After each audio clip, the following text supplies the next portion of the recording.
supervised release, and then your standard transition. So kind of laying out kind of, I have some documents in there about how does an individual request an early release and how do they become eligible. So some guidelines in there based on how can an individual become eligible to then just a standard transition document that's included there, as well as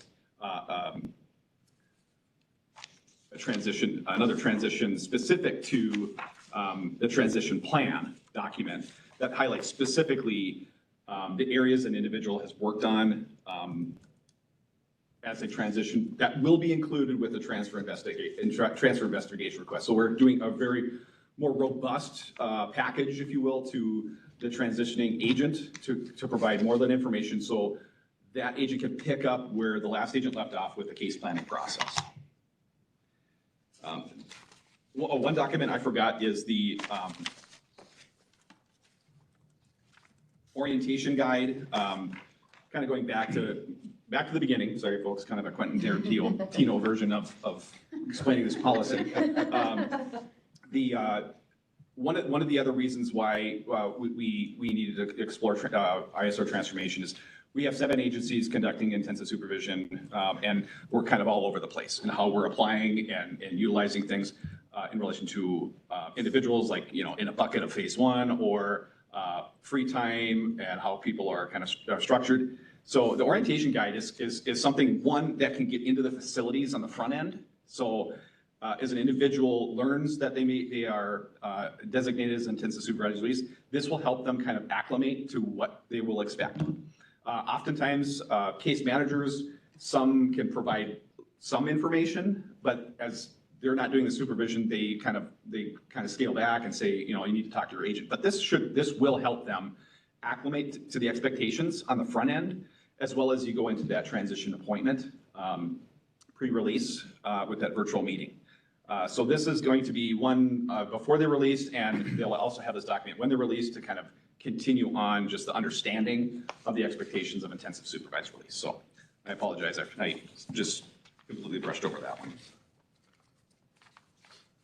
With that, what questions do folks have? Yeah, thank you. I hope that this is much better than most Quentin Tarantino movies, though, in its its PG. success. Yeah, right, exactly. Yeah, thank you for that. Kevin, looks like you have a question or comment. Yeah, thank you. A couple questions, and maybe for clarification. So looking at C, supervision standards, number 1, it says complete a standardized and validated risk and needs assessment that includes a reassessment of risk and needs within 60 days of release from Minnesota Correctional Facility. So does that mean a new assessment and a reassessment both need to be done within 60 days? Oh, great question, Kevin. So yes, I think this is aligning with the risk assessment conversations we had and the future of the LSCMI. So I think I probably need to tweak that language is what you're asking. So initially upon release, we're going to be doing an LSCMI with an individual within 60 days. And then we'll follow the MHS standards on reassessment or prior to transition. So with that being said, individuals in our Minnesota correctional facilities the MinSTAR is a risk assessment only. The LSCMI provides us the criminogenic needs and responsivity factors that is very desperately needed to do case planning. So I'm probably looking at that, Kevin, I could see where the confusion and probably need to make some adjustments and with regard to reassessment, but the initial intention is for an LSCMI to be done within the first 60 days of supervision, and then follow the reassessment prior to transition or within a year. Right. Thank you. And just one other follow-up question. So does the risk equate to where they're high intensity, medium intensity, low intensity? Does that score equal that, or does everybody start out as high intensity and then everybody will start everybody will start at high intensity with intensive supervision. So the MinSTAR really places people on ISR. So the level of supervision starts at high intensity, and as individuals work through supervision can be moved through those intensity levels based on their efforts towards all of the areas with regard to their programming, their addressing their case planning goals, compliance with supervision is kind of just understood. But so an individual could go from high intensity, low intensity within 6 months, or very low intensity within 6 months. So we individualize it. So we want to make sure it's individualized and it's not structured on 1 month. You have to be done in 1 month or 2 months. So it's based on merit, really. Nice. Thank you. Great work on this. Thank you. Thanks, Kevin. Becca?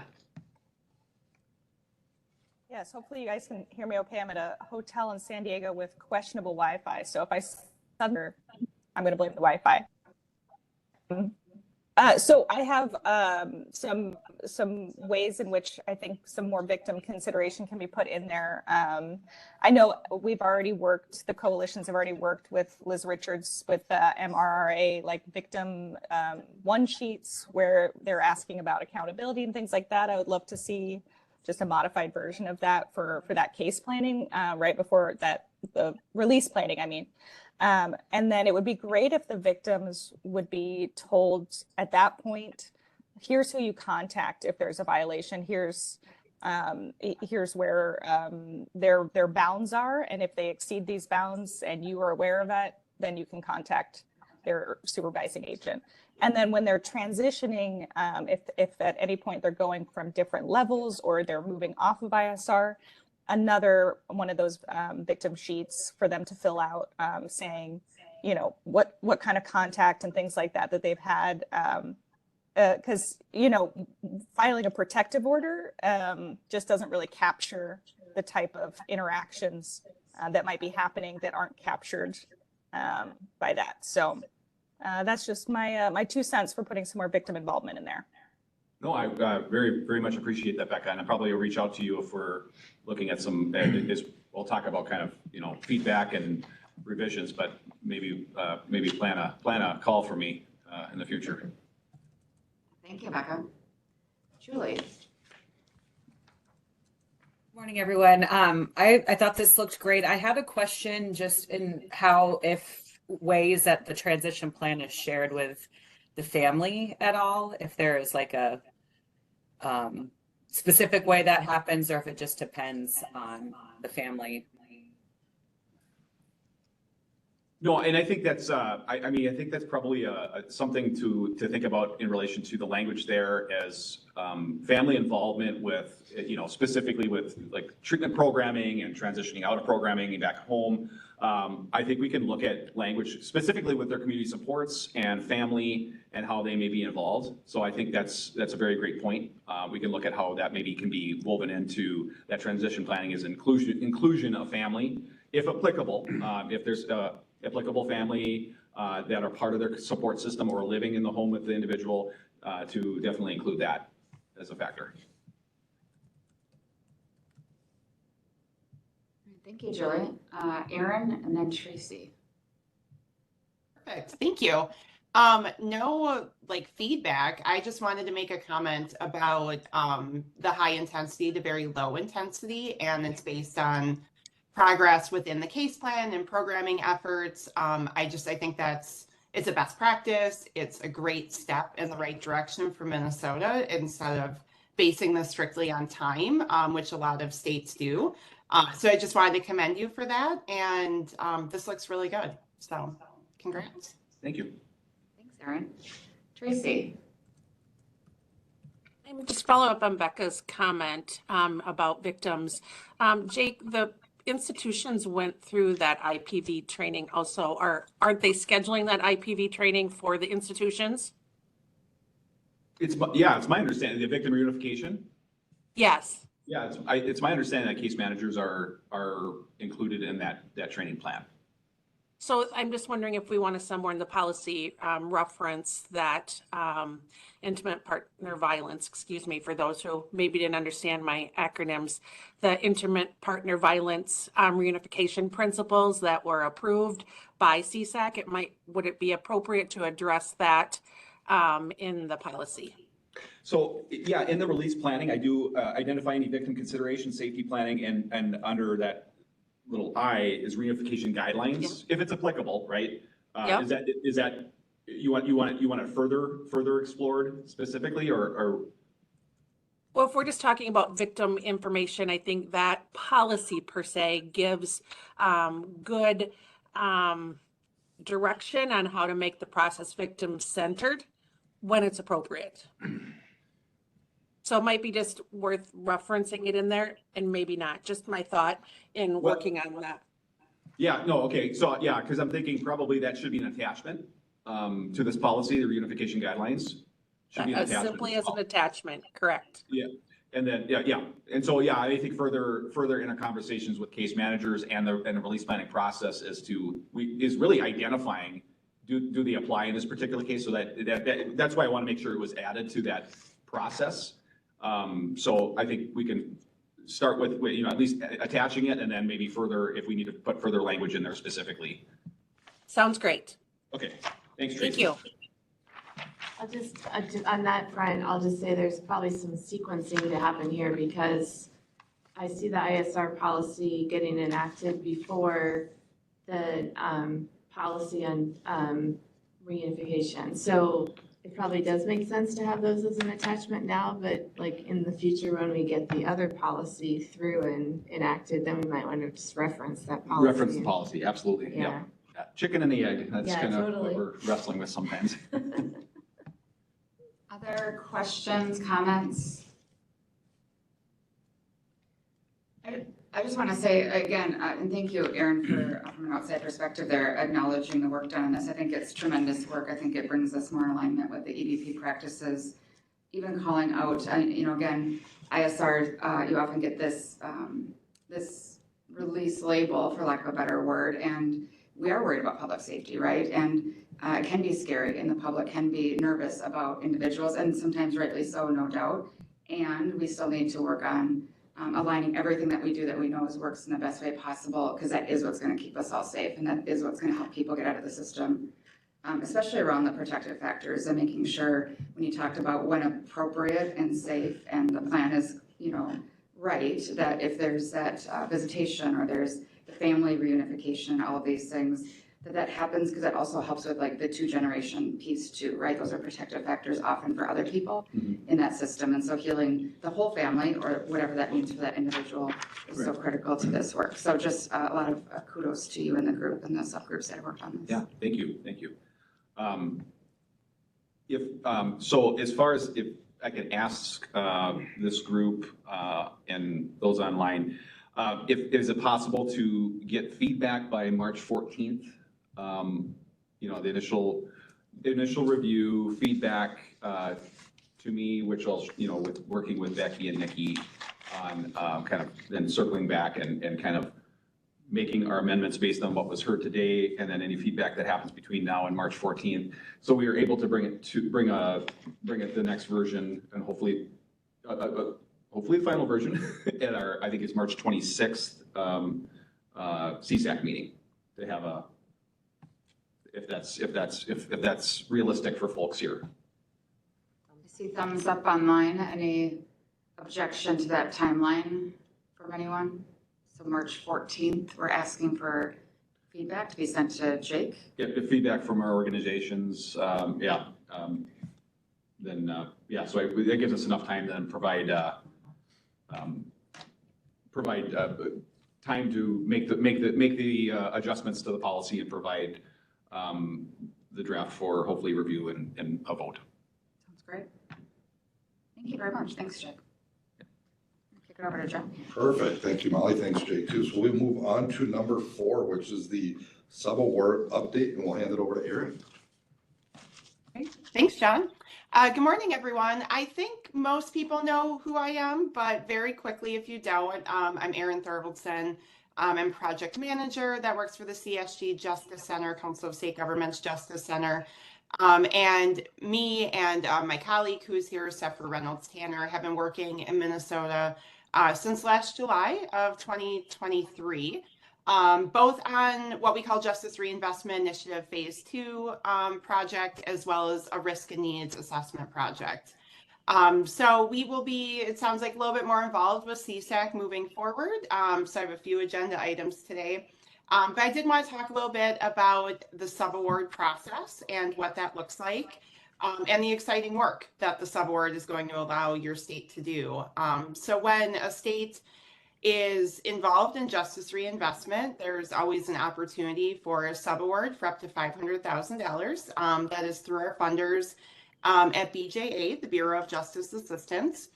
And Minnesota applied for the subaward funding and was approved for it very recently. It took a little bit longer than we were hoping, but it was approved, and we have about $400,000 set aside for a number of different initiatives that I did just want to walk through today, talk a little bit about, and just make you aware of the exciting work that's going to be happening in the future. So bear with me. I'm going to try to share my screen, and we can walk through that.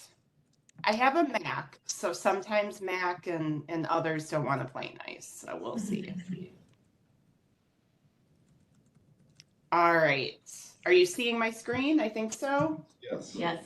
Beautiful. Okay. All right. So this is our subaward narrative. I'm not going to read it or go through all of the details, but I wanted to just provide a very high level overview.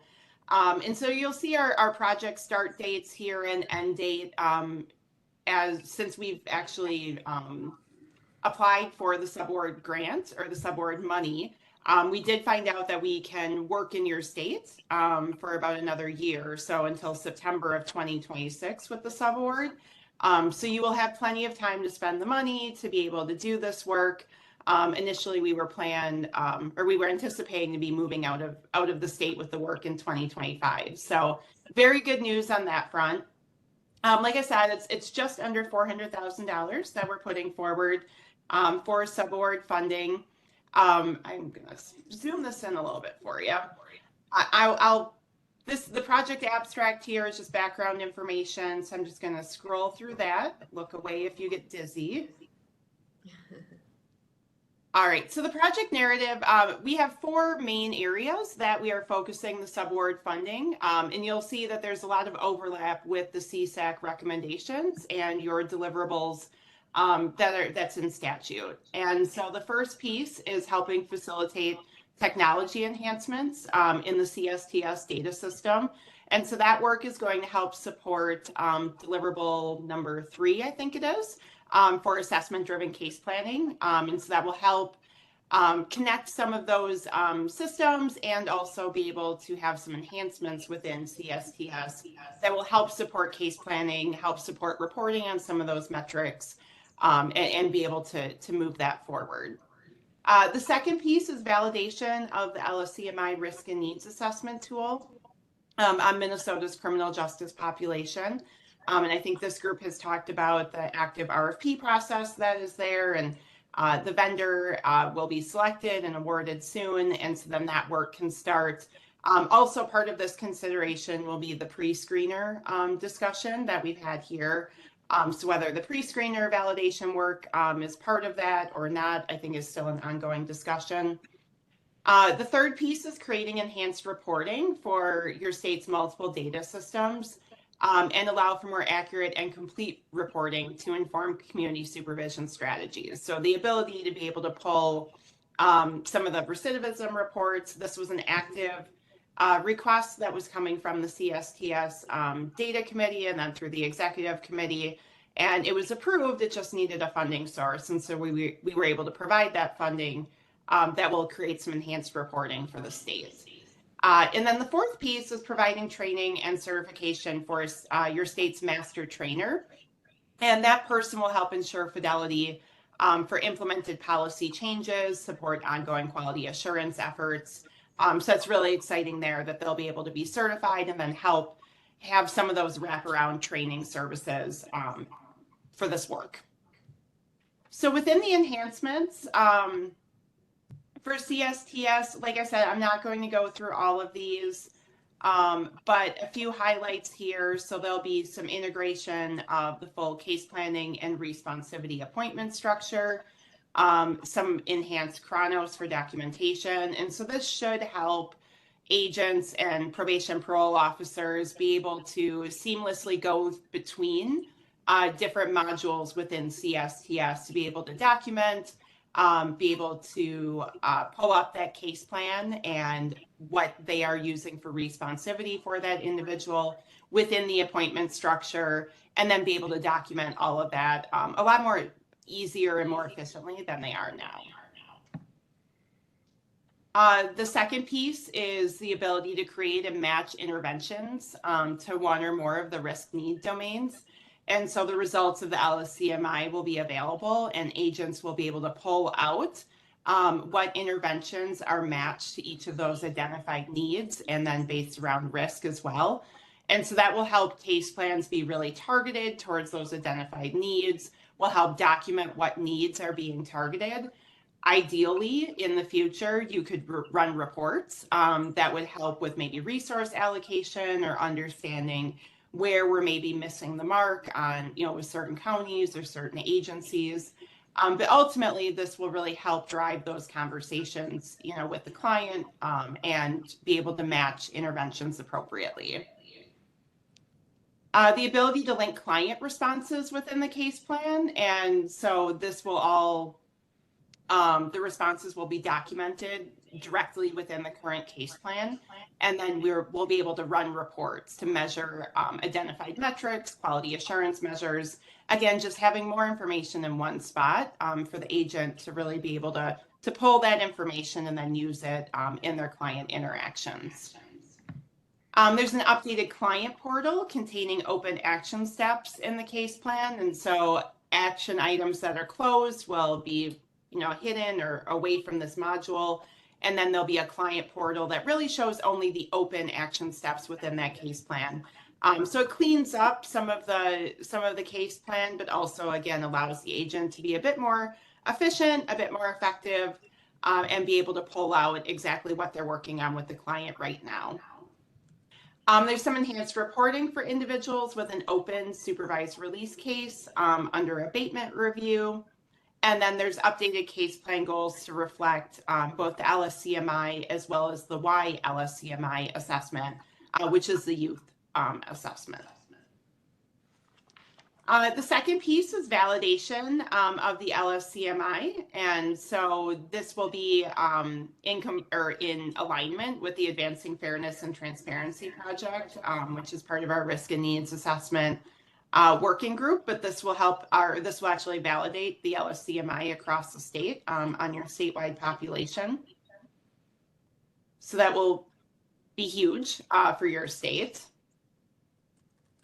We're just going to keep going. There'll be 3 phases or so of work for the validation process. And then again, if there is interest with the pre-screener validation, I think that's a discussion that can be had as part of that work. And then number 3 here is that enhanced reporting mechanism for Minnesota's data systems. And so the CSTS Executive Committee, again, they had approved this work and had identified that there's reporting outcomes. There's gaps in reporting outcomes, especially when it comes to recidivism reporting. And so this will help enhance those mechanisms between MinSys and CSTS. And really allow the state to report on both an individual agency level and on a statewide data set. And so those will be connected. And that work is being done by STI, which is the vendor for CSTS. And then the last piece is the training and coaching for the master trainer. So as I mentioned, this will help with fidelity and ongoing quality assurance. They will be fully certified through MHS, which is the vendor for LSCMI, as well as Dr. James Bonta, who is the author of the LSCMI, and as we all know, is really one of the foundational researchers, initial researchers with the risk need responsivity model. And then this funding would help support some of that review and feedback by Dr. Bonta. And then that master trainer, once they are certified, will help support both training for the risk and needs assessment piece, as well as really ongoing QA efforts, which will be huge when it comes to validation work and policy development, and really to have someone that's on the ground able to commit to that work. So those are the 4 pieces. Really exciting for your state. I'm really excited about it. I think it's going to be a huge step in the right direction, especially around data work, around coaching, around the validation of the LFCMI on your statewide population, which hasn't been done before. And so this work, like I said, will be going through probably September of 2026, so that would be the maximum amount of time. So you have plenty of time to be able to do this work now, and we'll be here providing TA for sure through the end of the summer, early fall of 2025. But we'll still continue to help support the subaward, even if we're not, on the ground providing technical assistance. So I will stop sharing my screen, and if there are any questions that I can answer, any comments. Aaron, thank you. Any questions for Aaron? One, which is how confident are you in this funding and that it will, I'm assuming it's a reimbursement model, right? So you gotta do the work, submit, and then hopefully the federal government pays you. Okay, just wanted to say.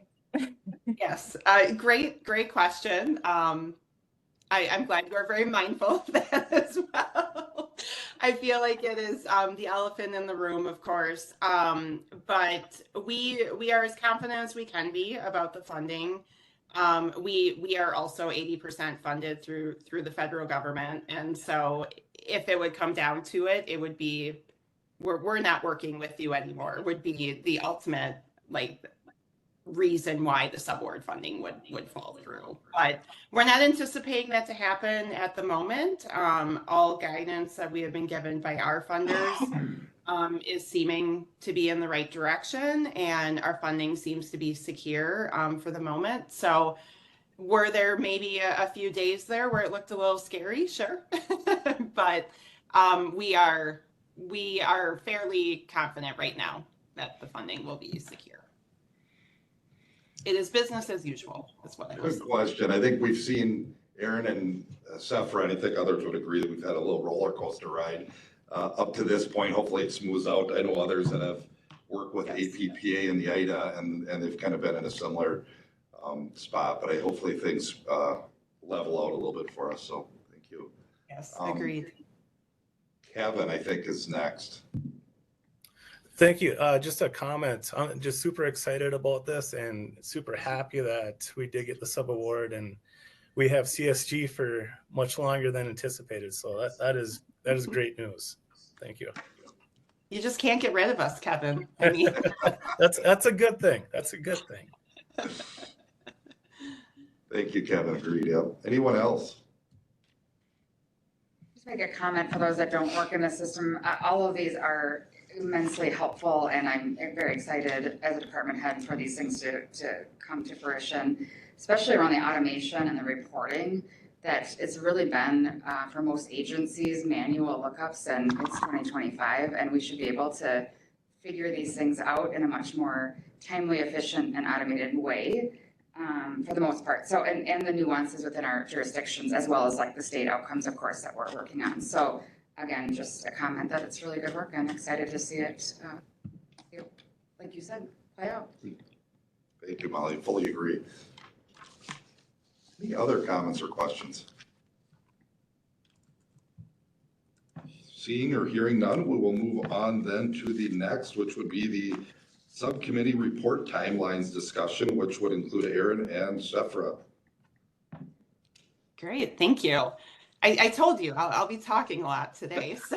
But I'm actually going to be turning this over to Sephra, so all credit to her on this part of the project. But I know, and my apologies for not being able to attend the January meeting where we were going to have some of this discussion, but there was some influx things happening with the federal government, as you all know. So we were not able to attend, but here we are. So we're going to do this in February instead. But I know you did have discussion last meeting around the DOC Commissioner's report and the response to recommendations from CSAC. Don put together a really beautiful spreadsheet with all of the information that was in the Commissioner's report and where do things overlap, some of the timelines. And so we are going, the next couple agenda items, just going to expand upon that work And ultimately, our goal is that as we start transitioning away from the project, ultimately, that we are setting your state up for success.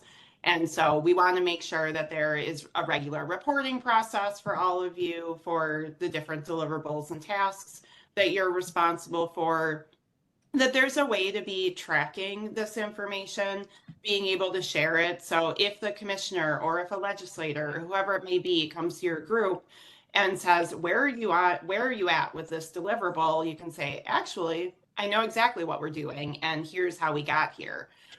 So having part of that monthly reporting mechanism is part of that process. Having an active work plan is part of that process that we are proposing today. And then we also wanted to talk a bit about sequencing and mapping. And so how does this look in the whole scheme of things? Also understanding that there are some timelines that are defined in the DOC Commissioner's report. Some of them are very tight timelines. And some are a little bit more expanded out and some don't have any end dates. And so being aware of all of that, how are we sequencing? How are we prioritizing that work? And then how are we working with all these different committees? So the first piece that we want to cover today is the monthly reporting template. And I know CSAC had kind of a 1 to 2 page, like really quick, like where's the committee at? What are you doing? Like what challenges have you encountered that you were using previously? I think all of 2024. And so this document that Sephora is going to walk through is really specific to each committee based off of what tasks are identified in the DOC Commissioner's report, and then an opportunity to be able to share challenges, but share progress. And then ultimately where this will land is what we are proposing anyway, is within a work plan. And so these monthly reporting documents will then feed up into a work plan that you have in one document, one area, and that you can really see all of that progress made. So I'm going to quit talking. I'm going to turn this over to Sephora. Again, thank you, Sephora, so much for putting this together. I'm really excited for you to share it with the team. And I will go ahead and turn it over to you. Thank you, Erin. Can everybody see my screen? I'm not very familiar with WebEx, so I'm learning. Okay. Yes, have it up. Thank you. Okay, so this document is going to serve as a standard reporting tool, just like Erin had indicated before. CSAC used to have a reporting document for each working group to report each month on the progress of each of their deliverable. I created this one for the risk and needs working group. So the first section you will see that it indicates what deliverable you were tasked with. And then in the second section, you will see an overview of the recommendations. So this one is more towards the commissioner's response. So you'll have the commissioner's response, a status on where you're at on that, on those recommendations. And then you'll have key activities for the month. So a brief description on progress made, and then any challenges or needs that you may need or support you may need. And then your CSAC due date or targeted date for completion. As you move down through here, we'll go to section 3. And on section 3, this is the policy drafting. So as you can see in some of the recommendations from the commissioner's response, there in the CSAC recommendations, there are some committees that will need to draft policy. So in this section, DOC is going to be providing an example from their policy department, an example of a policy, so that we can kind of have some guidance for each of the working groups to work off of. And then there will be a point person from the policy department that will be that person for each working group as a point of contact for questions or additional resources, whatever is needed. And then in here, you will do what drafts are completed or needs to be reviewed, next steps in policy development. So you'll have any completed drafts or revisions, ongoing work related to policy development, and then next steps required for finalization. This will just really help all policy related work and help it remain to be more streamlined through all of the working groups. And then in section number 4, there's the support and needs and next steps. So that's anything that is needed from CSAC leadership or other working groups or other stakeholders. This will give an opportunity for any specific requests from support from CSAC leadership, or it also outlines priorities for next step reporting periods to maintain momentum for each of the deliverables. And then in section number 5, we have any attachments, so supporting documents, drafts, PowerPoints, data summaries, whatever attachments that are needed for that month. And then on the bottom of each of these documents, there's going to be a working group lead or coordinator that will be responsible for submitting each of these reports. Specifically for me, I will be responsible for submitting the reports for the risk and needs working group as well as phase 2. And then obviously the date in which you're reporting. And then we have the committee name and then which month and then submitted by. So I'm open to feedback. I'm open to suggestions. My plan is once this is finalized from CSAC, that I will go and I will create each one of these for each of the working groups, and then just Dawn can disseminate, send them out to each of the working groups. But yes, I am open to feedback or questions, and I will stop sharing. Safra, thank you. And I really like the box sections in there. That's helpful too. In section 2, having that table format you want to say, but any feedback or anything else that would be helpful on the format for reporting back to us. Kevin. Thank you. Just one suggestion, when number 2, overview of recommendations, if we as CSAC could put those, list those out for those working groups so they know exactly what to work on. So there's no guesswork by the committees. It's like, this is coming from CSAC. This is what we want you to work on. That's great. Thank you, Kevin. Yeah, that kind of brought up, and I know we had talked about it at our meeting that we kind of set the policy on, but and maybe it was a different discussion. But yeah, it's one of those where we may want to, what do we want to do to provide the request to each committee? And just a good example is when we had the EBP committee, there was a large discussion with that. They had a great report. It was very comprehensive, great report. The recommendations to the commissioner from CSAC were a little different from that. So ensure that we provide the right guidance, I think, to the group would be helpful.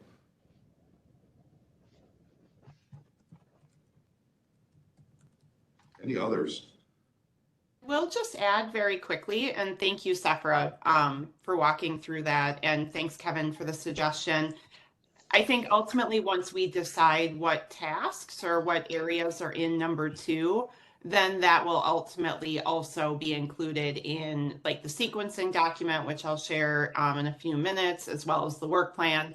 So again, like everything will be connected and have a thread that's connecting all of them. And so each of those documents just really has a very clear path of what are we working on, what are each of the committees responsible for, you know, exactly when are these deadlines, because I think that's going to be really critical, especially when we're looking at really tight timelines. So I appreciate having that clarity and that suggestion. Thank you. Other comments, questions? I know that was pretty fast how I rolled through that, but thank you all so much. I appreciate it. Perfect. Seeing or hearing no additional, do you have any other reporting stuff, Aaron, or stuff you have on this on agenda 5? I don't think for agenda 5, no. I think the work plan as well as the sequencing document, I think probably falls into number 6. So perfect. We can move right to 6 and keep it with you, Aaron. All right, perfect. All right, so thank you for the feedback on the monthly reporting. So I have a few documents. We did not send them out ahead of time. One, because we were still kind of tweaking them a little bit, and two, we're really looking for more of your feedback as CSAC members. One, are we looking at the right type of sequencing and prioritizing for this work? And so that will be a big piece that we'll be looking for your guidance. Like, did we get it right? And then two, feedback around the work plan and what that could look like, because ultimately we want all of these documents to be tools that are helping you as a group and helping the committees exactly know what they are responsible for. So I will set the stage there, but I'm going to go ahead and share. Let's see, we're going to put this over here, and I'm going to try to make it as large as I can, but we will do our best. Okay. All right. Okay. It looks very tiny right now. I fully realize that. But I will zoom in, but I just want to give you the overall kind of view, high level overview here. So we have a few different things that we're looking at here. And again, this is based off of the DOC's commissioner's response. And so Don's spreadsheet helped tremendously with this work. And so I just want to, again, give him kudos. And I know you went over that last month. But within Don's document, he had pulled out exactly all of the tasks that are under each deliverable. And so that's what this is based off of. If there are more tasks that need to be added, I'm specifically thinking about like deliverable number 5 that the EBP statewide advisory committee is responsible for. I put some asterisks like next to it, but continue work to develop comprehensive and actionable set of recommendations. Like, that's a pretty big task. There's going to be smaller tasks in there. And so we may need to build that out a little bit more as we're going through this. But ultimately, this view gives each deliverable, and so you'll see on the top, it said deliverable number 4 is not here. So I don't think there were any tasks there. And then there are some tasks that are over here around like the CSAC board and reassessing the workload study. Things that are in gray, those are DOC or legislative action that there's really not a committee assigned to it, but I still wanted to capture it here. So under each deliverable, we'll go ahead and like zoom in on a few here. It's very, very big. So you'll see here, so we have like we have statewide supervision standards, and we know that we have 4 tasks that are under developing the statewide supervision standards. And so one of them we talked about today, developing the ISR policy. So that's color coded over to the ISR transformation committee. So each of the colors corresponds with a committee. And so if you're looking at high level overview, and you know, like, hey, I'm the EBP statewide advisory committee, I know that I'm this light blue color, and those are the tasks that I'm going to be responsible for. Under the statewide supervision standards, we have developing the IPV policy, and then developing, which is the IPV committee, the developing comprehensive outline for full set of supervision standards, and developing a proposed prioritization and timeline for a full set of supervision standards. The green is the JRI phase 2 working group. And so we know that under statewide supervision standards, there are these 4 tasks that need to happen. Under risk and needs assessment tools, that's a larger one. So the purple is going to be the risk and needs assessment working group. And so adopting the LSCMI as the general risk and need assessment tool, developing policy for use of pre-screener and or the LSCMI, continue identifying the statewide pre-screener for probation clients, and continuing to consider and make recommendations for supplemental assessments for special populations. That would be based off of gender, offense-specific tools, responsivity tools, things along that line. So the purple, this darker purple, is the the risk and needs assessment working group. When you continue to go down, deliverable number 2 has a few. We have validate the LSCMI and pre-screener. That light purple is going to be the vendor that is selected for the validation work. Study and make recommendations for formal integration of the MinStar 3.0 for supervised release or ISR. That will go back to the risk and needs assessment working group. This was a new recommendation that came directly from the DOC commissioner's report. And then providing additional recommendations for supervision standards for misdemeanors not screened with the LSCMI. That one has overlap. I ultimately put that into the JRI phase 2 category, but this is one that the JRI phase 2 and the risk and needs working group will have to work together on.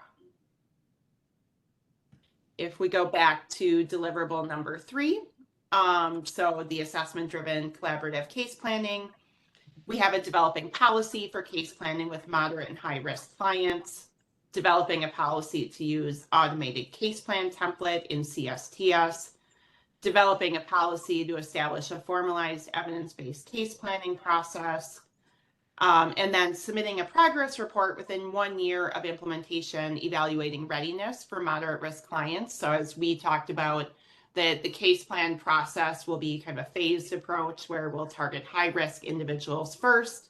And then once we're ready and have that really consistent and we have a good foundation, then move on to those that are moderate risk, and prioritize development of metrics to assess fidelity and outcomes. And all of that really falls, again, the green being the JRI phase 2 working group. Deliverable number 5. Sorry, I'm going to just move over here. So deliverable number 5, the gender responsive, culturally appropriate, trauma-informed services. I have asterisk here because this is the recommendation that came directly from the DOC commissioner's report, but there's a lot of work here that still needs to be identified. And so I'm flagging this one as one that we should probably have more conversation about to Kevin's point, to make sure that this group, the EVP Statewide Advisory Committee, knows exactly what the tasks or what the ask is from CSAC. But that's continuing work to develop comprehensive and actionable set of recommendations in this area. So that's pretty broad, and the work is ongoing, but I think this is one that I'm just flagging for the group that we should probably have more discussion about to make sure that that group knows exactly what's expected. Similarly, for deliverable number 6, the statewide behavior response grid.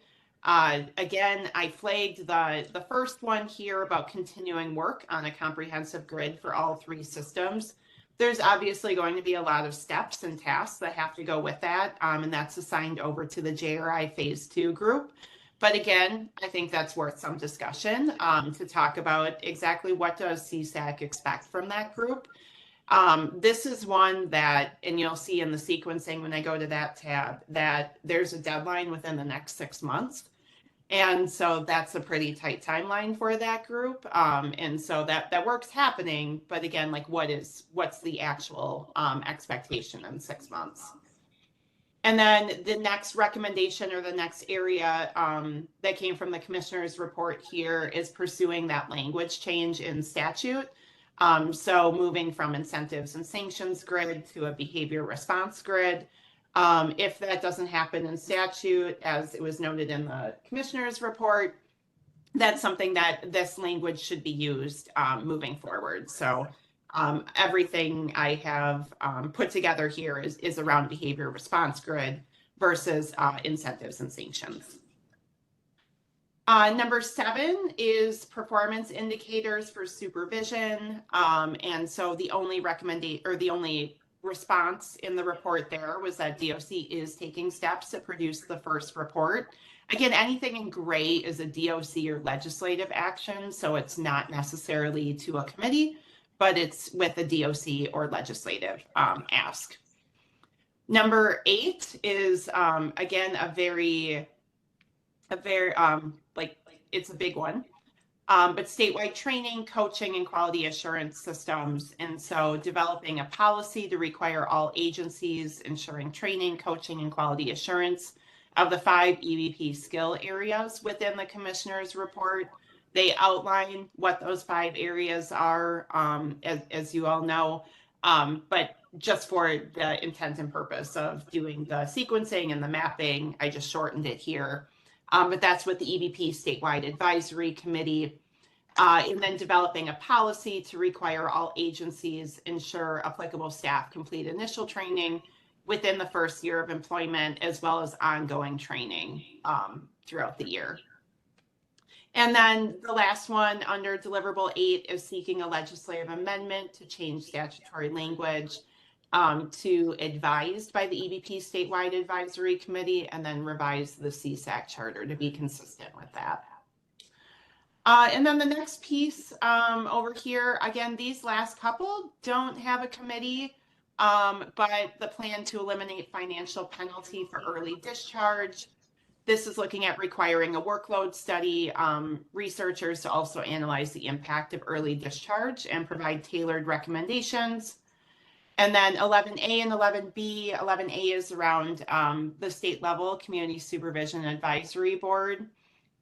So this is a legislative ask, expanding and revising CSAC membership, expanding the budget, and providing CSAC recommendations to legislature regarding collaborative decision-making and oversight. And 11B is reviewing and reassessing the workload study, continuing to work on selecting a vendor and launching a study. And within the commissioner's report, it was also noted that DOC would fund that work. So this is by deliverable. So it just gives a very high level like mapping.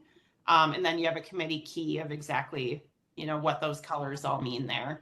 But high level mapping by deliverable of which tasks is under each deliverable. Again, I think with deliverable number 5 and 6 here, I think those tasks could be flushed out a bit more to be able to be more specific for the EBP advisory committee and the JRI phase 2 group. But high level, this is based off of the commissioner's report by deliverable, what's on the table right now.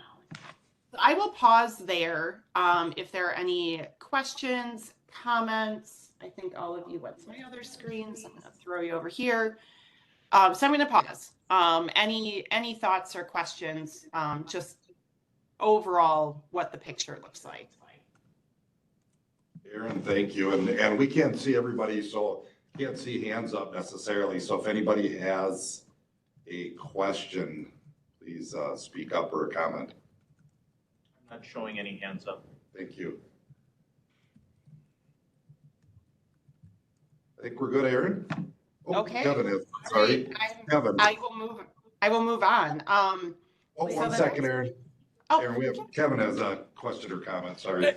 I just had a comment. This is phenomenal. This is awesome. I greatly appreciate it. amazing. Okay, good. We are open to feedback, and I'm going to take that good feedback, and I hope it still holds true when I go to the next the next piece. Thank you, Kevin. I appreciate that. All right.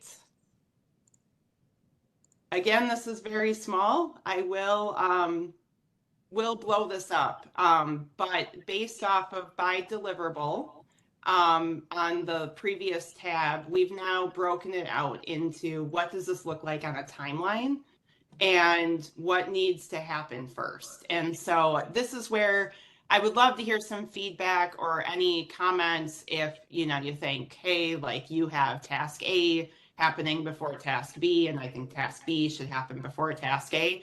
Completely open to that. This was really as we see it, but all of you live and breathe this work every day.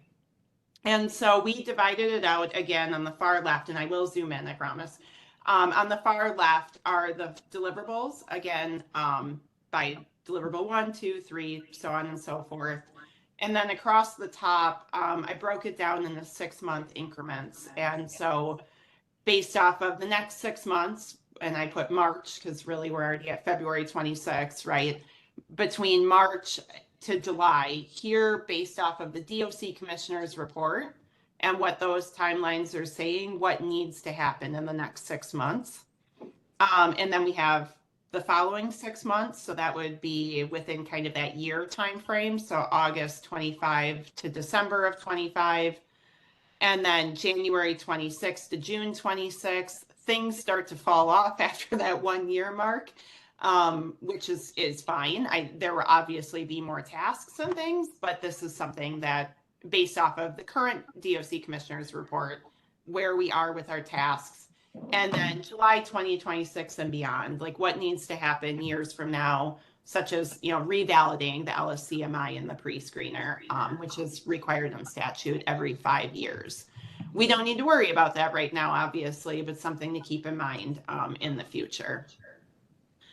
So, and then I should also say all of these boxes are the same as the boxes on this screen. So the deliverable view is one way to look at it, and now we're looking at it from a sequencing mapping standpoint. So I'm going to go ahead and zoom in. We can talk through this. So under the statewide supervision standards, again, I can send copies of this out after the meeting, and all of you can take a look and really dive into it further. I would love suggestions now, or if we got anything wrong, but obviously there's a lot here. But when we look at statewide supervision standards, over the next 6 months, we know that both the ISR policy and the IPV policy have a due date within the next 6 months based off of the DOC Commissioner's report. And so I've stretched that out. And so those are 2 areas or 2 deliverables or tasks that are going, or that need to happen within the next 6 months. However, there's nothing that's identified in the DOC Commissioner's report that needs to happen before these 2 things can happen. So they're good to go. But when you look at the supervision standards, how Sephora and I had looked at this was that really there's the comprehensive outline, and then there's the proposed prioritization and timeline for the full set of supervision standards. And so in our mind, and both of these have deadlines within the next 6 months. The piece that we see is that comprehensive outline would need to happen before we start looking at how do we prioritize the full set of supervision standards and what does that timeline look like. And so you'll see the arrow, developing the comprehensive outline is first. That needs to be complete, and then we can move on to the proposed prioritization and timeline. When you look further into the following 6 months after that, within a year of the DOC Commissioner's report, the additional recommendations around supervision standards for misdemeanors not screened with the LSCMI, we would see that as happening after you have the full set of supervision standards.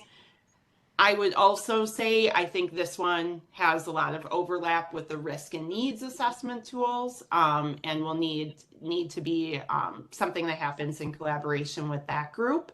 But I don't think it necessarily relies super heavily on one of the other priorities at this point around the risk and needs work. When you go to deliverable number 2, this is where things get a little funky because there's a lot going on. But we have kind of 3 things that are happening right now. So adopting the LSCMI as a general risk and needs assessment tool, continue identifying the statewide pre-screener for probation clients, and studying and making recommendations for that formal integration of the MnSTAR 3.0 for supervised release, or ISR. The MnSTAR did not have a due date in there, but I do feel like that is one that the commissioner will be looking for some progress on. And again, I'm open to feedback and what your thoughts are. So we did put this as something that could be happening right now. But then the next 2 pieces, validating the LSCMI and the pre-screener, and then continuing to consider and make recommendations for supplemental assessments. Both of those are relying on a decision being made that, yes, we've adopted the LSCMI as our general risk and need assessment tool, which I think we've done, and we're there.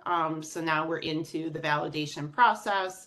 And then I know the risk and needs working group is also thinking about supplemental assessments. When you look farther right and farther into the future, the pre-screener has until next year. That was given a 1-year timeline. I think that's something that this group can talk a little bit more about, but because you'll see that I think that identifying the pre-screener and adopting the LSCMI, both of those things need to happen before we can develop the policy for the use of those tools. And so that's why the pre-screener is all the way out here for a year, and then, you know, the policy is out further from there. But I would say if some of that work happened with the pre-screener and maybe we finish it up in the next 6 months, then developing the policy could then get moved back into the following, you know, before the end of this year. But we put it out there based off of the timeframes that are in the DOC recommendations. I don't remember. And then the revalidation of the LSCMI is out here in the future. Number 3 is again one that has a bit more of complexity here. And so the policy for case planning with moderate and high risk clients, and then developing a policy to establish a formalized evidence-based case planning process. I think both of those things would probably have to happen before we start using or developing a policy around how do we use an automated case plan template in CSTS. Again, I would be interested in your thoughts. Maybe you think differently. This is just really what Sephora and what made sense to us. So that's within the next 6 months. And then the following 6 months by the end of this year is helping prioritize development of those metrics to assess fidelity and outcomes. And so that happens within the next year, or I don't know, 10 months or so. I put this progress report within 1 year beyond, in that beyond category. But once we have a full foundation for those high risk individuals, then that progress report would be submitted within that 1 year of implementation, which would then evaluate readiness for moderate risk clients. So again, that's something we have to immediately worry about, but it is on the horizon in the future.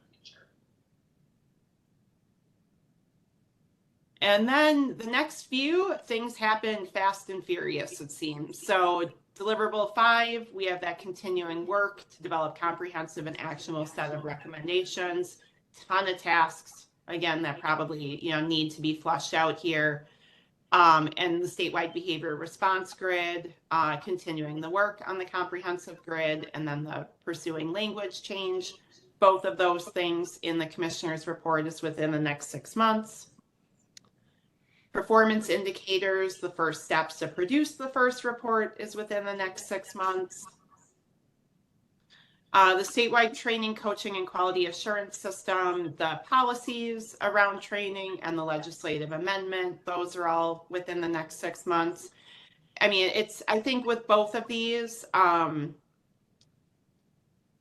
these are 2 separate policies, but I think they also are very related, and it may make sense to say that we want to do, you know, the first policy here, get that under our belt, and then do the second policy to talk about ongoing training. But there could be an argument made within the tight time frame that you could do both and then fill in the gaps once you have more of the details from what the first policy says. Again, I think we can talk about that, but those are 2 things that still need to happen. The workload study to analyze the impact of early discharge. I know that all of you, or DOC, is working through awarding, you know, RFP process. I believe it's an RFP.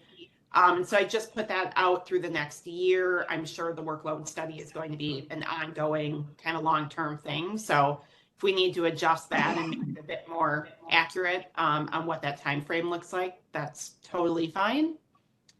And then the last 2 pieces are really happening within the next 6 months. And I know the legislative session is currently active, and there's a bill out, you know, currently. I know Sephora had found that has some of that CSAC language in it and things. So so that's included here within the next 6 months for D, 11A, and 11B. All right. overwhelmed yet. Aaron, thank you. So questions, comments? Just a comment that I think that the comprehensive outline is going to be so helpful, like just to be able to see everything, because it's overwhelming and I understand it and it's overwhelming. Agreed, yes. Any other comments, questions? Both documents I see as super helpful, absolutely. And as Becky mentioned, I mean, we're intimately involved in this. We're at the meeting every day. So this is helpful to pass on to our respective delivery systems as well. And I think it's once it's explained and as you see it, I think it'll be helpful for other directors and agencies to kind of look at this and see where the process is. So Amazing. I do have one more document for you, so. yeah. Well, I just want to say really quickly that like, I think we all respond to the different resources that you're providing in different ways.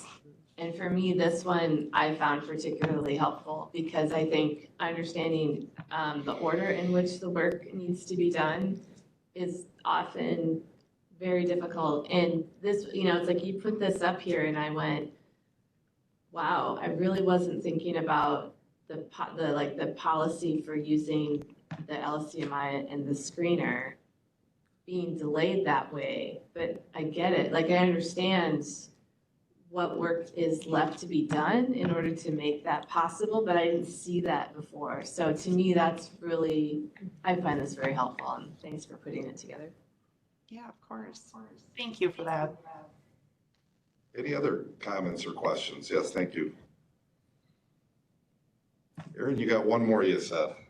I got one more, and this was the most overwhelming. So the last one, as I mentioned and this goes with the monthly reporting. And so this is example, like all of this information is here. And if the colors start driving people just up a wall, we can change it. But I did just want to keep it very consistent with, if I'm the risk and needs working group, I just need to worry about all the dark purple ones, right? But this is, and again, based off of any feedback that we receive, and sorry, it's so small. Any feedback that we receive from the monthly reporting document that SEFRA put together, all of those areas where we have reporting kind of the titles of each of those will be what's here in line 4. And so ideally, all of these tasks will look exactly the same as what's on the monthly reporting, what's on the deliverable, what's on the sequencing and mapping document. But then we'll be able to update this each month and say exactly where are we at with each of these tasks. What are the key activities? And so I just put one in here as an example that the ISR policy, initial policy drafted to be shared with CSAC in February of 2025, which we did today. And then if there are any challenges or needs, we would then put that in here from the monthly reporting document. And so we would know, like, and again, this is just an example, like guidance is needed on the program referral section, based off of today, we could say that, with key activities, and this was presented and now feedback is due March 14th. If there's any CSAC action, and so, if we're giving this back to the group and saying, or CSAC is giving it back to the group and saying, we need, I think this would be where you'd capture feedback due March 14th. But we want you to modify this section to include X, Y, and Z. This could be captured here. And then the following month, you could say, as CSAC, you could come back and go, hey, I know this was the action item that we gave you last time. Can you report out on that progress? And then the due date. And so that due date is based off of the DOC Commissioner's report on the far right. So we just put out here a bit of a template just to get some examples, or an example out there and get some feedback. But when we get feedback, or if there's no comments, we can build this out then, and then we can send this out, and we can use this ideally as like a living and breathing document that's tracking progress, but that really is showing, again, if you're ever asked by the DOC commissioner, by legislators, by other stakeholders, where are you at as a group with all of these tasks? You can pull up the work plan and go, yep, here you go. Here are some of the key activities we've done. Here are the challenges that are happening. Here's what's going to happen at the next meeting. And also just give a better idea, like, are we on track or are we not? You know, and so you're not flipping back and forth between multiple monthly reports, but that you have everything in one spot. So that's the last document I had. Hopefully it's not too overwhelming after the last one. But of course, open to any feedback or suggestions from this group. The only thing I'm just going to suggest at this point is that once we start seeing policies approved by this body, and of course we have to go through the DOC, probably it would be helpful to identify who the policy chair is and then the annual review process. So if it's, you know, so it stays on our radar that we need to make sure whether it's 90 days prior to its goes through this body for review, then goes through its DOC review process, if there's changes, of course. If we feel the policy is good as is, then that's the decision here, and that's what would be submitted to our DOC review process. So I think, yeah, this will develop. I see this document or whoever taps developing, so we identify those particular things and then what type of review cycle we'll have. So, you know, I hate to say it's like, you know, what is 90 days prior to its review date? You know, it's given it takes 7 weeks for DOC to go through its review process. That's the tight timeline for us within this body and getting back and feedback, et cetera. So I just want to throw that out there as it's going to get, there's going to be ongoing work just to review these policies that have been adopted. So are you imagining, I mean, would this be helpful, Jake, if we just add a couple columns here, and then for those where policies are noted, we can put that information in? Yeah, exactly. Yeah. Who is the identified policy chair? We can update that if people leave or it gets handed over to somebody else. And like policy review, you know, cycle maybe March to May, March through May. You know, that would be kind of like, that's the kind of window of time it goes through its review cycle. So we could further probably identify that as, you know, especially with ISR policy, once that's approved, I can identify where it's going to land on the policy review cycle. So we can kind of keep that in our, you know, in our tasks if we need to review for any amendments on our end and then submit those changes through. Okay. Yeah, I like that. And I think we had talked a little bit as far as with policies. I know internally, and Kelly, I don't want to put you on the spot, but I know we had talked a bit about having maybe a DOC policy person as a point person to maybe help with some of the, maybe a template or like developing policy, like just to help some of these committees, because not everybody is obviously a policy person or a policy drafter. So I think if that's still on the table, that would be really helpful for each of those committees as well. And we could make sure to include that. What I was thinking is, so there's not like a single DOC person that'll oversee policy. Like ultimately all of the policies go through our policy department, and that's where like the final, like, does it conform to our style and all that stuff happens. But what I was thinking is, I think all of the groups that are doing work for us right now currently have at least one DOC member on them.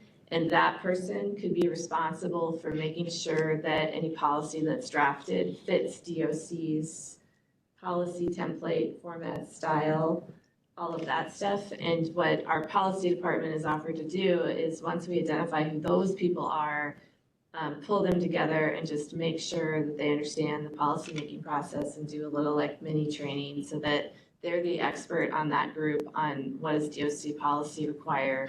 And then that way we have that conduit always. So I think that's what we're looking at doing. I like that. That would be great. Cool. I think the only The only other ask I know personally, and Sephra, thank you for the reminder, was that, I don't know, Don, maybe it would be helpful when you send out the meeting minutes or, for the 3 chairs, however it may be.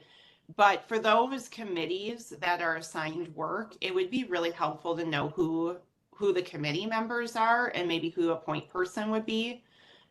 Just when we are kind of like working with all of those different committees, it would be helpful to know, because I think we've been chasing that information for a bit. So I don't know what the best way to collect that information is, and I feel like all of you may know better than we do, but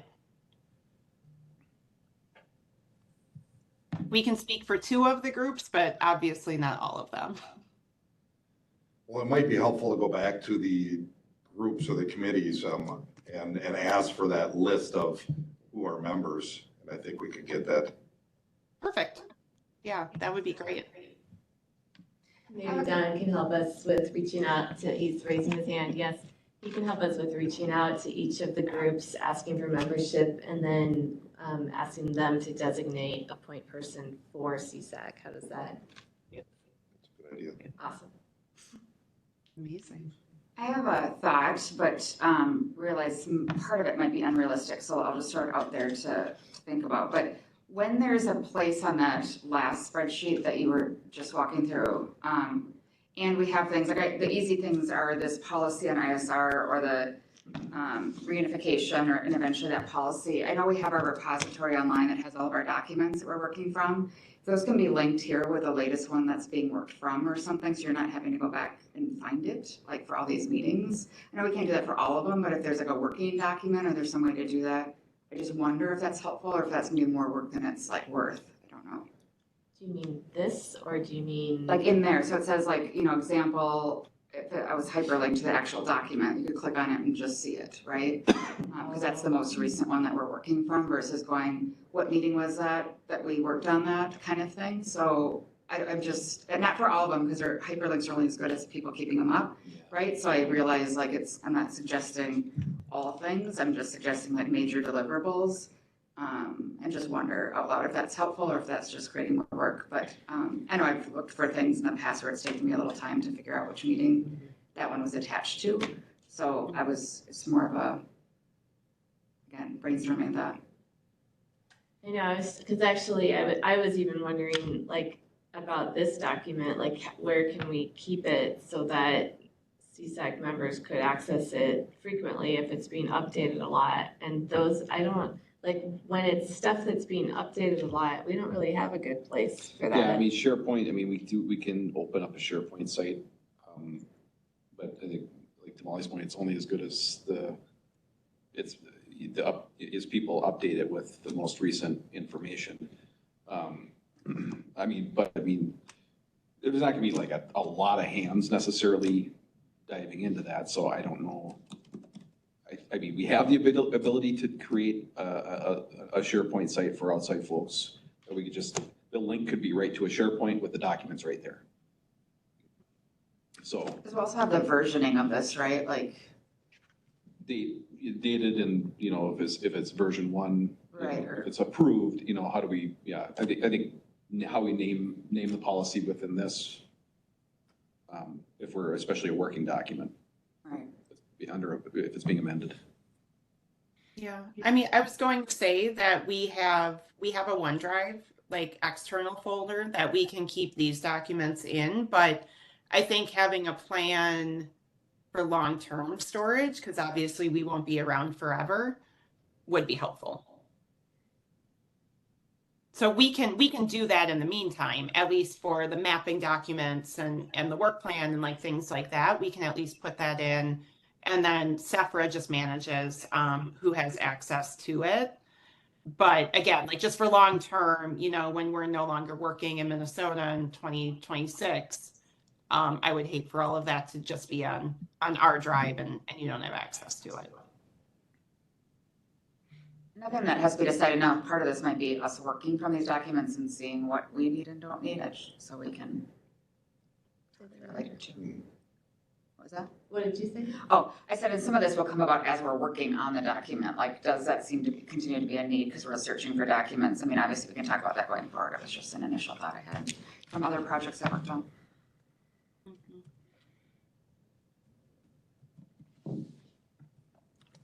Perfect. Any other questions or comments?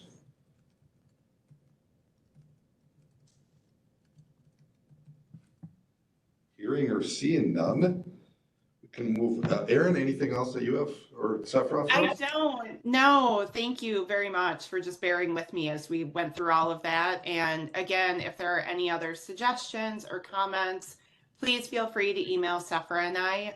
But we'll make sure that all of these documents everybody has access to, and then we'll make some of those suggested changes.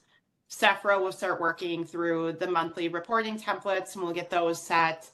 And again, if we need to modify anything, we can in the future. And so we have all of those things on our to-do list, and we'll get that to you soon. Thank you. All forms are super helpful. They will be moving forward. They really will. So, and we'll continue talking maybe next time about that. If it's helpful to have that central storage area for all documents that we're working on. So, thank you. I think what I'm still sort of struggling with is, and I'm not sure how we move, so that now I'm putting you on the spot, Aaron, your turn. What I'm struggling with is how do we make decisions about sequencing and timeline?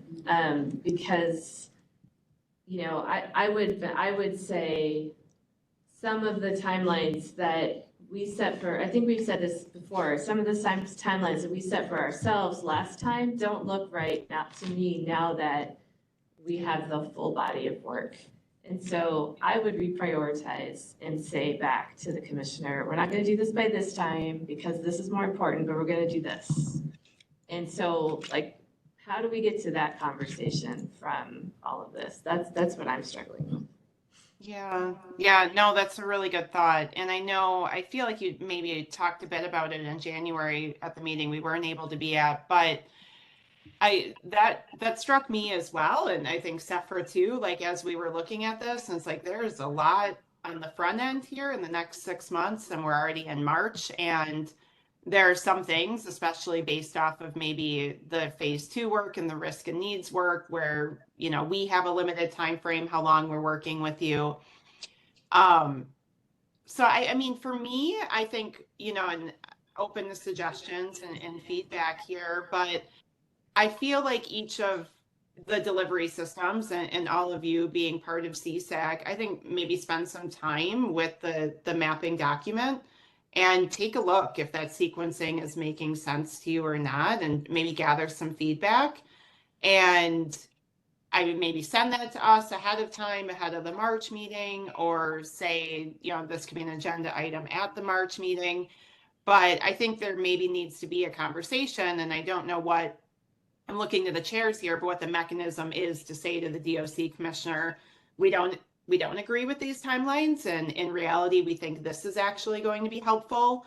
I don't know if that's like a formal letter or formal report, but making that identification in March about what are the priorities that really need to be pushed out a little bit more, or maybe we need more time with, and then, you know, putting that formal request into the DOC commissioner. I don't know. That would be maybe my approach in it. And I think it may just take a little bit of time to sit with the document and sit with the sequencing of it all, just based off of the timelines in the report. But again, I'm open to feedback, suggestions. Sephra, I don't know if you have any other thoughts about how you would approach this.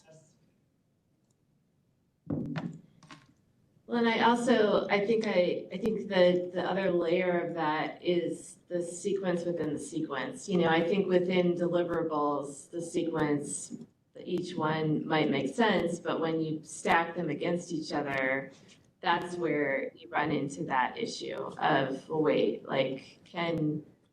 there was a lot of green and pinkish purple. Fuchsia, is that the right color? Fuchsia? There's a lot of those colors on the map, right? So is it realistic for those groups to get through all of that in that short period of time? So those were that, you know, that was some of, that's like really where I think we need to get to is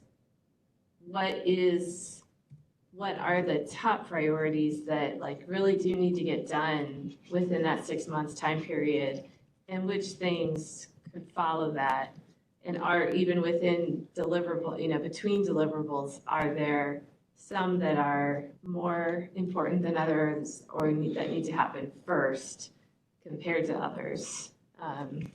So that's I just think we have to be able to get to that level of discussion.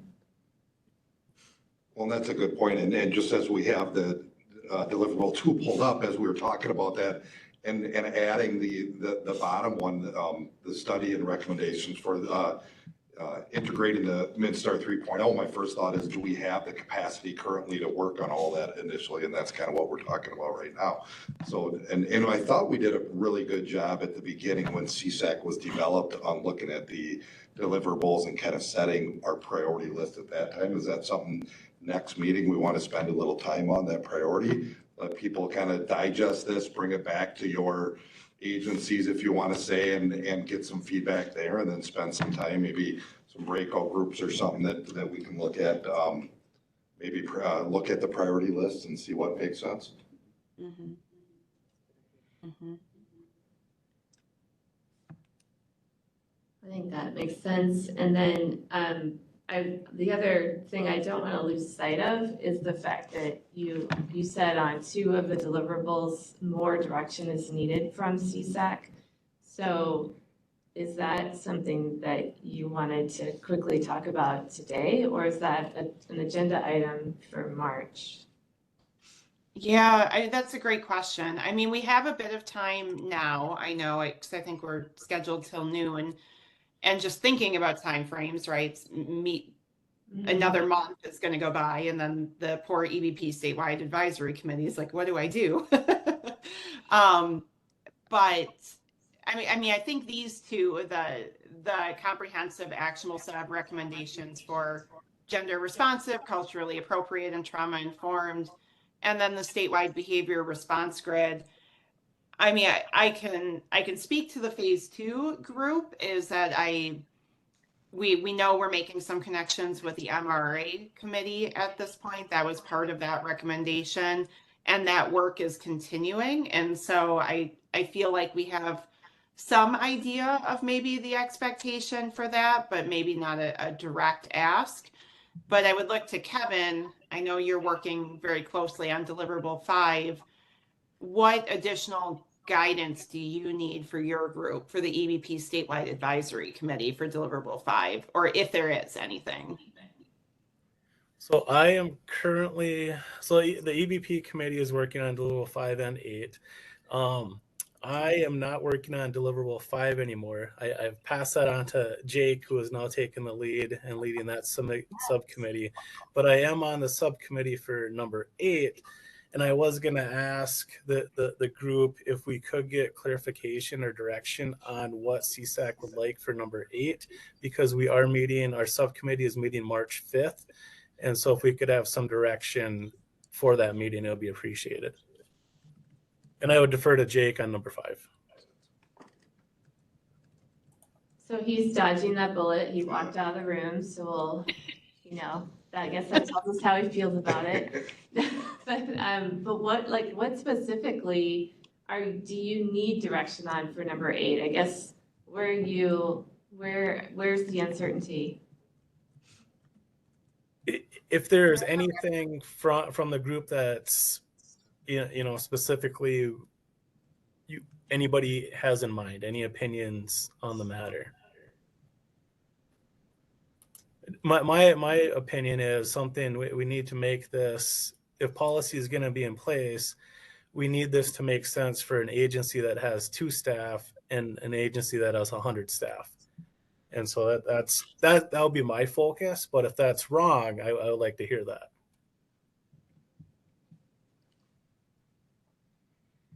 Well, so what I'll say in response is, I think the reason I asked the question of you is this is the one area where I felt like the report was pretty like spelled out very, in more detail, what we're expecting that policy to say. So I think there's a difference here, Kevin, between policy and implementation. I think the policy is setting forward the standards that we expect everyone to reach, and that is the essentials for supervision. And then how that gets implemented, I think, is where you answer the question of how does a two-person agency accomplish this versus a 100-person agency.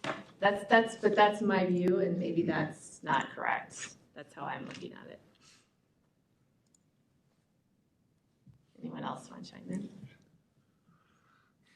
Well, and I think at least the way I see it, maybe looking at Kevin's question too, is we had a large discussion on the recommendations for deliverable aid. And then when CSAC made the recommendations to the commissioner, we kind of really tailored those down quite a bit from it. So if I was on that committee, I guess the direction I would like is, hey, do we go forward with the large report that we had with the recommendations, or do we tailor that down? Because I'd hate to have them come with a large recommendation again, as we as CSAC again say, well, it isn't exactly what we're looking at, and maybe I'm wrong with that. Maybe we want them to take a stab at everything, and then we just kind of go through it as CSAC as well. But I know when we looked at it, we made specific recommendations related to deliverable aid based on, I think, some of what Kevin's talking about as well. So at least that's my thought. Right. And I would say, like the policy is a high level thing. Mm-hmm. So there's not a lot, like there's many fewer words. Well said. I guess would be Yeah. what I'm saying. And I felt like the major components that we were expecting in a policy were in the report. So what I'm expecting is for the group to bring back the policy, and then once the policy is approved, then I would be expecting EVP to play a big role in implementation of that policy. That's maybe a good direction, that the policy, like you said, which policy is that high level, really isn't the detail piece to it that's in the report. So I would just, again, said it maybe similarly, differently, kind of like we talk about case planning, right? It's not a particular curricula, it's not how we're going to implement it per jurisdiction, like all those details. It needs to contain these 5 big buckets, and now please go, tell us in your comp plan, et cetera. I'm oversimplifying it, but how to do that. So the policy is really, you need to do case planning, you need to use CSDS, you need to have these 5 big bucket components. Now, you have some liberties and autonomy, depending on your delivery system, on how to do that. Same thing with coaching. It's not COPE. For those that know these curricula, these are particular coaching like models. Like there's a lot of different ones out there. It's not about that or how we do it, but you need to do something around quality assurance. And so that's what we're asking for back, is that high level principles around what we all need to be doing. And I do think that's in there. Erin's got the response up right now, but I think that the CSAC's actual report laid it out more, might have laid it out a little clearly, but between the response and the report, it's probably all there. And that's a good point, Kevin, going back with the CSAC's response and the commissioners, or our report and the commissioner's response is probably a good starting point. I think it talks about what we all did, or Yeah. what we just addressed. I think that would help with direction. So before, and not sure if we need to go into other group discussions when we go back to the Jake's, the deliverable, is it 5 now? If we need to talk more on that, but I know maybe let's just hand it over. Kevin said Jake is now chairing that committee. And is there a thought on the direction, or is there? Okay, sorry. Conveniently, you walked out right when your name was called. Correct. They felt the count. So, yeah, I think that I would probably welcome more guidance as far as specifically, because I think we left off, how does this woven into how we do supervision, not just a train and pray mentality, really. So I think if there's further guidance, because I am pulling a group together of some of the top people that we have out there that are trauma-informed, gender-responsive trainers, coaches, et cetera, in that realm, to try to gain more insight into what does this really look like from a policy perspective and a supervision perspective. And you know, not that we're implementing here, but what type of recommendations would we move forward with? So, you know, specifically kind of what we initially identify as, you know, is this something that we should be providing on the front end for our statewide academy? Do we want to implement that? You know, is that something that we want to recommend that this be implemented within the initial agent training statewide academy? But then what's next? Okay, to me, that's like, we train it once and we're done. But what more are we looking for in relation to the type of policy we want out of this particular deliverable?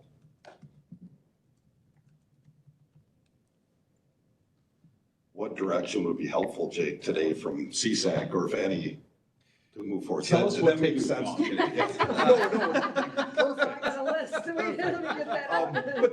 But that's helpful, and I agree with what you're saying. I think that's. Yeah, and you know, in listening, Kevin's point, yeah, I mean, you've got to be mindful of your very large agencies and very small agencies, and that works both ways. Very small agencies might find it very easy to implement something like that, versus a large agency, that's a big undertaking. And then the other way around, it could be very easy for a large versus a small.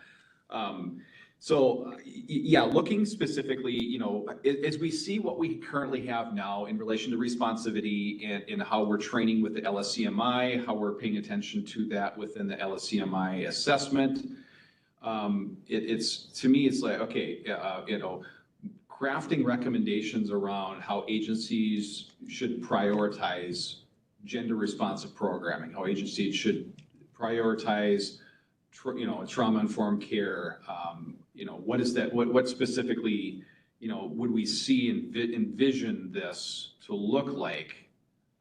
You know, it's essentially, yeah. I mean, I think the expertise, tapping into the expertise of those that have trained around trauma-informed care, gender-responsive programming. Yeah, I'm just trying to clear the brush out of the way and find that trail to get us in the right direction, really.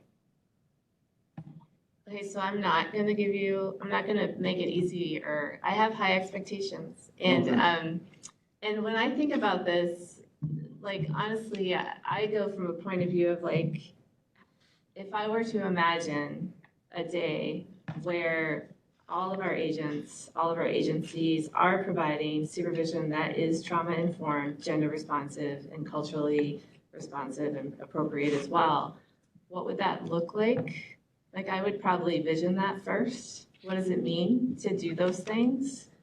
And to have that ingrained in the way that we provide supervision.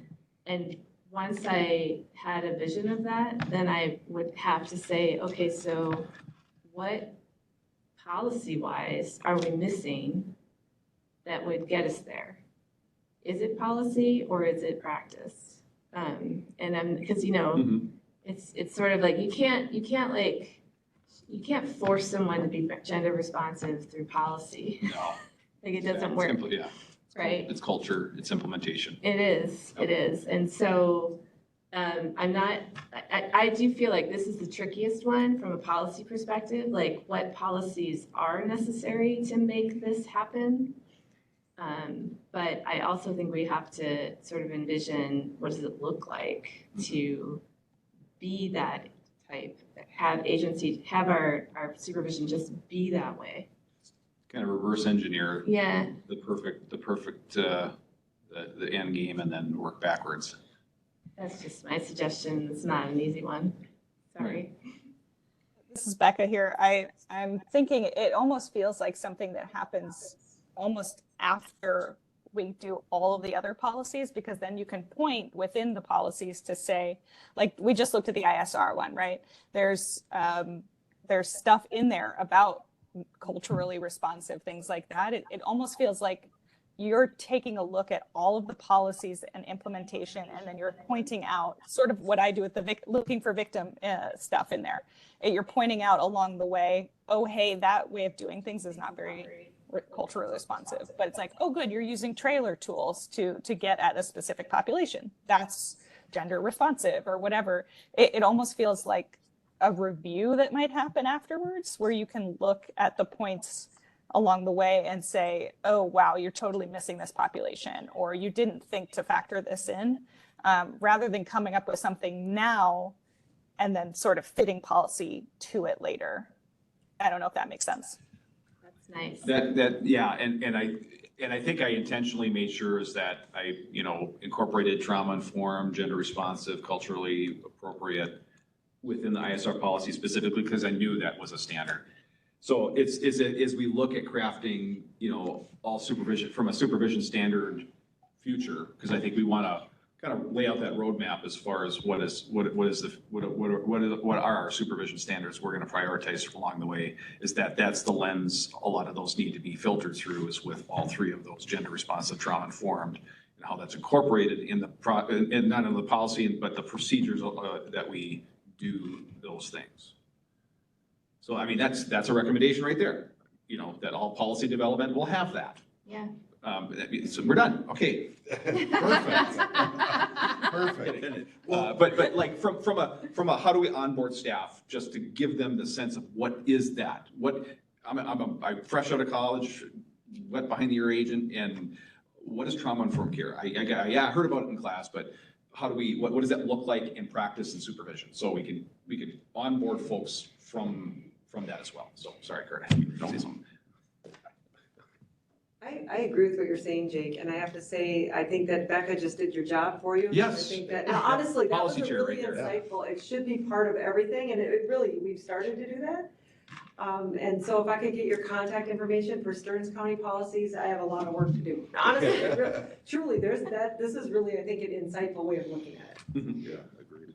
Yeah, I would agree, because then, I think that the group 5 had previously talked about training, right? And yeah, that's part of it. Like, you do need some specific training up front. You need ongoing training as you continue to develop as an agent. And that's an aspect of it. But then that's not the only thing. Like, we need to look at it from all of these different touch points Correct. along the way. So our policies have to incorporate it. Our training has to incorporate it. Just let's go crazy with the brainstorming at the first meeting. Yeah, no, because I was just working with Kelly Kellerman to actually we'll start this next month with just really diving into it with kind of what's the perfect scenario and work backwards, and what do we need to get to that. So I mean, I think it's helpful. I mean, I think that's just it's a lot. I mean, those are very big, broad, and in a lot of whenever I think of things and resources, my Kitson County comes to mind. Like, there is nothing. I mean, it's a very not a lot of resources there, and we all have those counties. So I try to think of them. What does it look like for Kitson County? What does it look like for Norman County? What does it look like for all of those really small? But from a agent practice perspective, I mean, we have the ability to utilize those things in our day-to-day supervision as well, and not just rely on what the community may have, but also what we can, at least at a minimum, incorporate within a supervision standard. So that's trying to keep in mind, kind of your point, Kevin, is that, we can't enforce, this is the cultural responsive thing you're going to do versus, how do we look at, incorporating those things from a resource development process to just a basic responsivity approach to an individual around trauma, gender, and culture. Okay. Thank you, Jake. And I like the idea appreciate the idea with, bringing the resident experts, if you want to say, and kind of brainstorming that. That's a great idea. We have a directors group meeting on Friday. I'll kind of put it out there to the directors and see if there's anybody here, and maybe you have that in the CPO world already, but just ensure if there is some of those that we're not thinking of that we'll pass on to you as well. Absolutely. But, and this is one of those that is extremely important, but the timeline might be pretty short, so it's one of those we may, in my mind at least, hey, there's a lot to this, and if we're looking at, hey, maybe we want to put a lens on all policies, it's one we may push, make a recommendation to the commissioner to push down the road a little bit, just to get it right, because in my mind, getting it right is more important than getting it done in that short timeline, I guess, so. Well, yeah, and I think we're definitely going to shoot for the July, try to pull something together and at least bring it to this group. And if it's like, yeah, how about you incorporate and come up with a way to do this, whatever feedback we get, and then maybe August or September provides a solid recommendation that we can act on and provide the commissioner. I mean, I think we're not intentionally gonna, say, yeah, well, we got time. We're trying to be very, mindful of this timeline, and I think, and being realistic too. I mean, being realistic as far from a recommendation standpoint is, we can, if this is a good start with the recommendations, but we can continue to work beyond, provide some recommendations and provide, maybe if it makes sense to provide further recommendations, whatever, but, we'll definitely, this is extremely helpful to kind of say, this is a good starting plot for us. Thank you, Jake. Any other comments? Oh, Kevin, you have your hand up? Yeah, thank you. Just wondering, for those monthly check-in forms, when do we set a date on when they should be submitted? How soon before At least a week before. Week before, is that what we asked last time? Yeah, we tend to send the meeting materials out a week in advance. So, I guess the question for Aaron or Sephra is, would we be sending those documents out, or would you be incorporating them into that table? Because I think that makes a different timeline depending on how you want to do it. Right. I'm interested in Sephra's thoughts as well here, but I would say if I think we usually send the agenda like a week ahead of time. So if we continue to meet on a Wednesday, it's the Wednesday before. If the monthly reporting forms could be sent to Sephra and I by the Monday before, so like 2 days before the agenda is sent out, then that would give us a couple days turnaround to be able to input that information into the work plan. And then you can send the work plan out with the agenda. Because I think, in my opinion, it seems easier for members to grasp where things are with progress and like what the updates are if it's within one document within the work plan versus flipping through 8 or 9 different monthly reports. But again, we're open to feedback and suggestions. That makes sense to me. Yeah, Sephra, does that timeline sound okay for you? I feel like the bulk of the work will be on you. So. No, that's perfect. I was going to suggest that. I think it might be easier if we are the ones that update the work plan, and they can just send them all to us. I can get started on disseminating those reports and have it to the planning team for us to disseminate to each working group in the next couple of weeks. Great. Perfect. Thank you, Kevin. Good question. So any other comments or questions before we go on to other business? I just want to circle back. Did you need any more input on the behavior response grid? Look, I'm trying to use the right language. Nice work. Yes. So I think, and where we are with all of it, and what we're thinking is that we had a framework that we had put together in November, or the JRI Phase 2 group had put together, and I think our approach is to continue to build that framework out, also working with the MRA group in collaboration with the work that they're doing. And by July, I think our goal is to be able to provide a framework and then kind of this like menu of options for each of those categories of the behavior response grid for this group to respond to. It may be sooner, but I just don't want to make any promises by July. So I think that's our approach. If this group is feeling like we should be doing something different I would be very interested in that as well. I'd say for me, the only additional input is there policy that goes with it or not? You know, I think that's the other aspect is like, what are we looking to do with that behavior response grid? Are we looking for that to be a standard grid that everybody uses? Are we looking to that to be a tool? Is it optional? You know, those kinds of questions. Is there a policy or not? That's really, and I don't have any direction on that front. I'm just like literally saying, it feels like that should be part of the recommendation. Mm-hmm. Okay, yeah, that makes sense to me. I feel like then, in addition to what we're saying, if it's not a direct policy, it's at least some guidance that could potentially be made into a policy in the future. I think we could include that as well. Or if it makes sense to do a full-blown policy, you know, we start reporting on progress and this group goes, yeah, like it really makes sense to have a full-blown policy. We can do that as well. But at least some guidance, it sounds like, would be helpful. Yeah, I think everything that's policy oriented so far, it's been brought forward as a recommendation for policy in this area. So I would think it'd be similar in this case. And then if it's like, yeah, that should be the policy and that's the policy direction, then we can move to policy making. Perfect. Okay. Yeah, I appreciate that guidance. Thank you.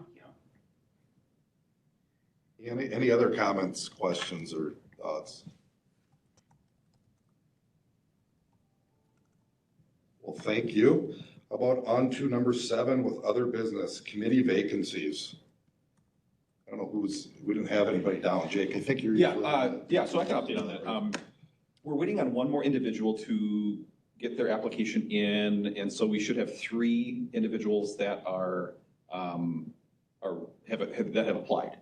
So I know there's one individual that we've reached out to that's on this committee, but we have not heard a response, and I don't know if you want. Yeah, so we do have one position under the law. If after so many big absences, a person has the opportunity, the chair has to notify the person that they haven't been coming and ask if they're able to continue on the committee.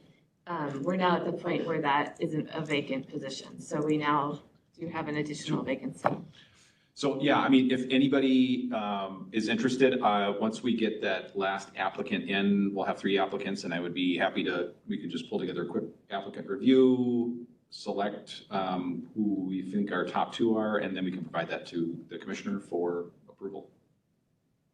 And these vacancies are for what? For the lived experience. Correct. Yep. So I think in our conversation, we'll do our best to try to, and I'll do my best to try to identify which system they were under supervision with. And whether, obviously at the end of the day, I think their voice is their voice, and whatever system, I think we'll do our best to try to make it equitable, but I think it's just important to have folks that can commit and be a part of this work, so. So do you want people to reach out to you, Jake, if they're interested? Yeah, if you're interested, I know, Kevin, I think you've helped me in the past. So if you're interested, I can just shoot me an email and say, hey, I'd be happy to participate with that review, and we can pull an hour meeting together and just do a quick review of the applicants. Perfect. If anybody else is interested, please reach out to Jake to review those as well. So. Any other business? Seeing or hearing none for the greater good, we'd entertain a motion to adjourn. So moved. We have a motion? Jake's motion. Thank you, Jake. Sorry, yes. Becky will make a second. Thank you, Becky. I don't think we need to do roll call, correct? So thank you, everyone. We are adjourned. We'll see you next month. Thank you. Thank you. Thank you, everyone.